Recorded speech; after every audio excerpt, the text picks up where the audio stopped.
हर नियम जिसका हम पालन करते हैं, हर कानून जो हमारे समाज को एक शक्ल देता है, वो कभी ना कभी बस एक आइडिया था।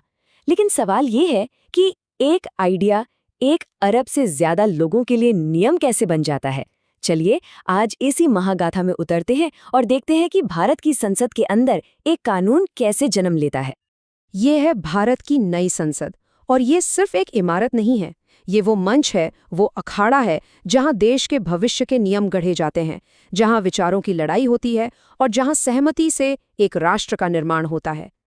जैसा कि अल्लादी कृष्णस्वामी अय्यर ने बहुत खूबसूरती से चाहा था, संविधान कोई सूखी बेजान किताब नहीं है, ये एक जिंदा दस्तावेज है। ये हमें याद दिलाता है कि कानून पत्थर की लकीर नहीं होते, बल्कि वो समय के साथ हमारे समाज की जरूरतों के हिसाब से बदलते रहते हैं, विकसित होते हैं।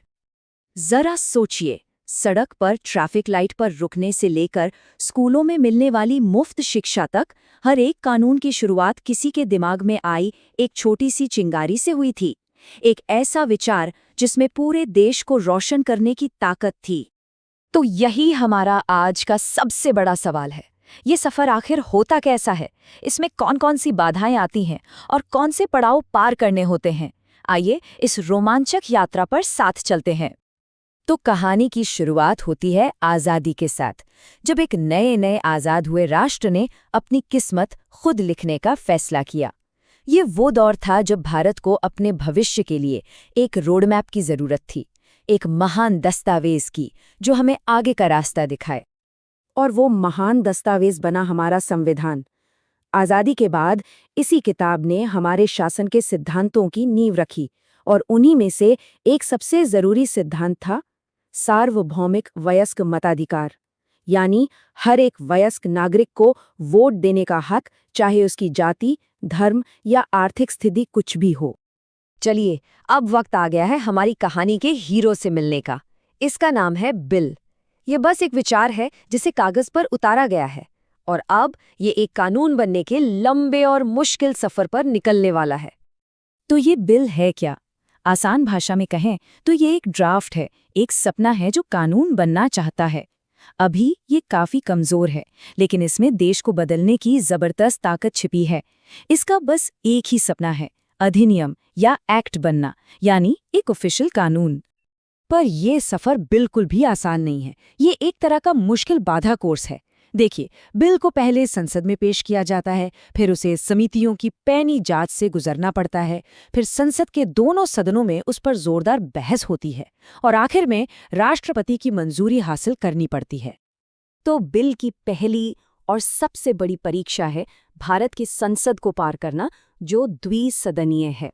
अब इसका सीधा सा मतलब है कि हमारी संसद के 2 हिस्से हैं, या कह लीजिए 2 सदन हैं, और ये वो जगह है जहां देश के हर कोने से आई आवाजें सुनी जाती हैं। ये 2 सदन हैं, लोकसभा और राज्यसभा। लोकसभा में वो लोग बैठते हैं जिन्हें जनता सीधे चुनकर भेजती है, इसीलिए इसे लोगों का सदन कहते हैं। वहीं राज्यसभा में राज्यों के प्रतिनिधि होते हैं। अब हमारे हीरो बिल को कानून बनने के लिए इन दोनों ही परीक्षाओं में पास होना होगा। और ये है लोकसभा, हमारे लोकतंत्र का दिल। यहीं पर लोगों के चुने हुए प्रतिनिधि बहस करते हैं, सरकार से तीखे सवाल पूछते हैं, और हमारे हीरो बिल की किस्मत का फैसला करते हैं। लेकिन बिल इस सफर में अकेला नहीं है। उसके कुछ बहुत शक्तिशाली साथी भी हैं जो इस मुश्किल सफर में उसकी मदद करते हैं। इन्हें हम कार्यपालिका या एग्जीक्यूटिव कहते हैं, यानी हमारी सरकार। तो ये हैं बिल के चैंपियंस, राष्ट्रपति, उपराष्ट्रपति और प्रधानमंत्री के नेतृत्व में पूरी मंत्री परिषद। यही वो लोग हैं जो बिल को संसद से पास कराने में सबसे अहम भूमिका निभाते हैं और उसे मंजिल तक पहुंचाने में मदद करते हैं। अब यहाँ एक बात बहुत दिलचस्प है, वो है इन दोनों के बीच का रिश्ता। विधायिका यानी हमारी संसद, उसका काम है कानून बनाना, और कार्यपालिका यानी सरकार, उसका काम है उन कानूनों को लागू करना। मतलब एक नियम बनाता है तो दूसरा उसे जमीन पे उतारता है। दोनों की भूमिकाएं अलग अलग हैं, पर एक दूसरे से मजबूती से जुड़ी हुई हैं। दोनों सदनों की कठिन परीक्षा पास करने के बाद बिल अपने आखिरी पड़ाव पर पहुंचता है, राष्ट्रपति के पास। राष्ट्रपति वो आखिरी गेटकीपर हैं। अगर उनकी सहमति नहीं मिली तो बिल का सपना हमेशा के लिए अधूरा रह जाएगा। हमारी इस लोकतांत्रिक कहानी में एक और बहुत ही शक्तिशाली किरदार है जो पर्दे के पीछे से सब पर नजर रखता है। वो ये पक्का करता है कि पूरा खेल नियमों के हिसाब से ही खेला जाए, और ये किरदार है हमारी न्यायपालिका। तो सवाल ये उठता है कि ठीक है, बिल कानून तो बन गया, लेकिन ये कौन देखेगा कि ये नया कानून संविधान की सीमाओं के अंदर है या नहीं? कौन है वो जो इस पूरे खेल के नियमों की रक्षा करेगा? ये जिम्मेदारी है न्यायपालिका की। वो संविधान की कस्टोडियन है, उसकी संरक्षक है। वो ये पक्का करती है कि संसद का बनाया कोई भी कानून या सरकार का उठाया कोई भी कदम संविधान के मूल सिद्धांतों के खिलाफ न हो। और सबसे जरूरी, वो नागरिकों के मौलिक अधिकारों की रक्षा करती है। लेकिन ये पूरा सिस्टम चुनौतियों से खाली नहीं है। समय के साथ संसद की बैठकों की संख्या में काफी कमी आई है।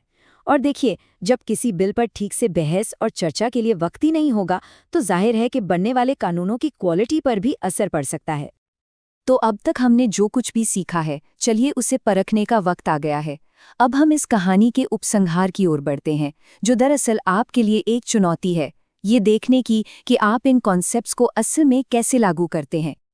तो चुनौती का पहला सवाल, संविधान ने ऐसी व्यवस्था आखिर क्यों बनाई है जिसमें सरकार यानी कार्यपालिका संसद के प्रति जवाबदेह हो? इसका जवाब एक शब्द में है, जवाबदेही, अकाउंटेबिलिटी। क्योंकि विधायिका में जनता के चुने हुए प्रतिनिधि बैठते हैं, इसलिए सरकार को उनके हर काम का जवाब संसद में देना पड़ता है। और यही तो लोकतंत्र की असली ताकत है, जहां आखिरी सत्ता जनता के हाथों में होती है। और आखिर में अटल बिहारी वाजपेयी जी के ये शब्द हमें याद दिलाते हैं कि पार्टियां और सरकारें आती जाती रहती हैं, लेकिन राष्ट्र और उसका लोकतंत्र हमेशा बना रहना चाहिए। और इस लोकतंत्र को मजबूत बनाए रखने की जिम्मेदारी हम सभी की है।